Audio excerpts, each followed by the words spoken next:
Greetings and welcome to week 3 of Justice 121, Police in the Community. You can't tell it. Maybe if you look behind me, look at our slightly sterile surroundings, greetings from the large classroom at the Public Safety Training Academy in Sitka, where I am just finishing up 2-week research that I had to go through here. Unfortunately, I'm having some internet connection problems this morning, and this is my third attempt at this lecture, and I seem to lose the connection after so many minutes. So I've just made you a couple of really great 12-minute lectures, but they keep breaking on me at the end. So now we're going to speed through it, and you're not going to get all my wonderful homilies. This is going to be a fun week. This is going to be a great week. First of all, greetings to all of our new students. We've picked up some wonderful new names lately. I think we've got a really good class now. Hopefully you've noticed the difference on the discussion board. Discussion board, very important this time. We're going to have fun. It's going to be neat. In the course content section, you'll see some links. This week we're going to be kind of active. We're going to be doing this week.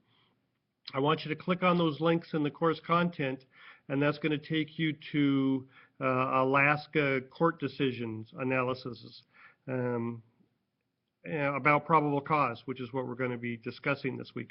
What I want you to do is I need you to click on those links, read about those court decisions. They're in very layman terms. You'll understand them, not a lot of lawyer talk. They're good, useful discussion pieces.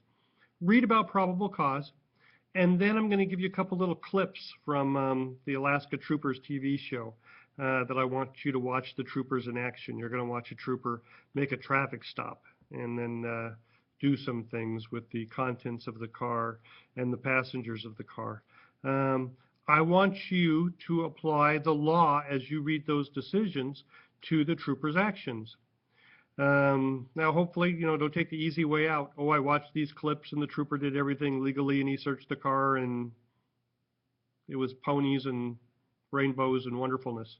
You might watch that clip and say, hey, wait a sec, I don't see it. I don't see where he could search that thing in that truck.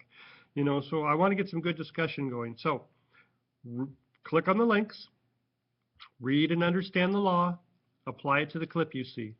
The discussion board is just for that. It's for discussion. If you're having any issues, if you're having any troubles, ask your classmates. Say, gee whiz, I don't think he could stop that. You can't stop a car for that, and let's discuss it. So this will be a good interactive legal discussion board this week. I think you'll have a lot of fun. The other thing we're going to do is your paper. Your paper is assigned this week. I'm going to want you to research and write me a paper about a technique called verbal judo. You might have heard about it. Cops have been trained in verbal judo for decades now. The Alaska Marine Highway System teaches it to their ferry personnel. I think there's one for teachers and retail clerks. And it's a way to diffuse a situation, resolve conflict in a situation verbally through talking rather than through thumping or other tools we might have. Here at the Academy, I reconfirmed that my genetic makeup is missing a couple of genes, which is kind of unfortunate. I don't have the knot tying gene. I can't tie a knot. Thank God I can tie my shoes. When I was doing a lot of search and rescue work, thank God God had invented Velcro. If not, I would have patients slipping down the cliffside. If there was something that required something to be tied off or tied in or tied onto, and there wasn't Velcro involved, I went and did the paperwork, and somebody else tied the knots. I can't tie knots. The other thing I can't do, which I found out here again, that I've known for 30 years, we had a day of defensive tactics.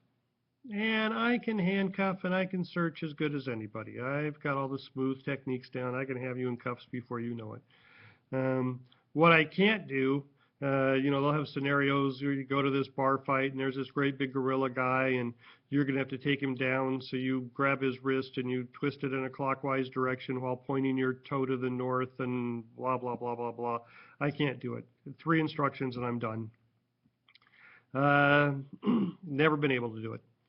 Luckily for me, put me in a pair of pretty good cop boots and a pretty good cop jacket, and if I need to be authoritative and possibly intimidative, I can do it. I've got enough stature behind me that I can give me an ugly flashlight, and I can talk you into the back seat of my car if I need to. And that's what verbal judo is all about, is getting people to comply verbally. I've often said, you know, if I could create one of these 2-year degree programs totally on my own, totally from scratch, you people would be taking acting classes, at least the ones on campus. We are called on to play many roles. During a patrol day, we could be a cop, a teacher, a nurse, a counselor, a priest, any number of things. And we are usually not us.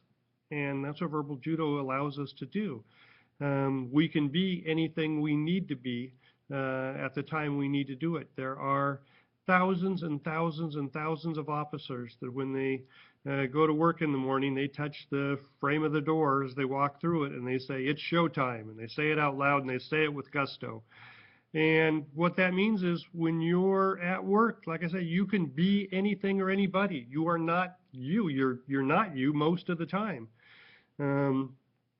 I've got to the point where I don't necessarily say it as I walk through the door, but boy, I'll say it in my patrol car. If they're sending me to a call and it's such and such a call and I've got to do something when I get there, well, I'll say it out loud. I'll say, "Oh, it's showtime." And when I get there, I will be whatever I need to be. So, book doesn't touch on verbal judo a lot. This is a research project. Wikipedia's got a little section on it to get you warmed up. You can't write your whole paper off of it. But then it'll tell you can know where you can start searching and Googling and writing. Use the discussion board if you need it. Ask questions of your classmates. Ask questions of me. But you're going to love the technique. It's very important. It has kept me safe and efficient for 3 decades now. So do a good research paper on it for me. So neat class this week. A lot of hands-on things to do kinds of stuff. So be active. Post early, post often, ask questions if you need it, and I'll see you in class.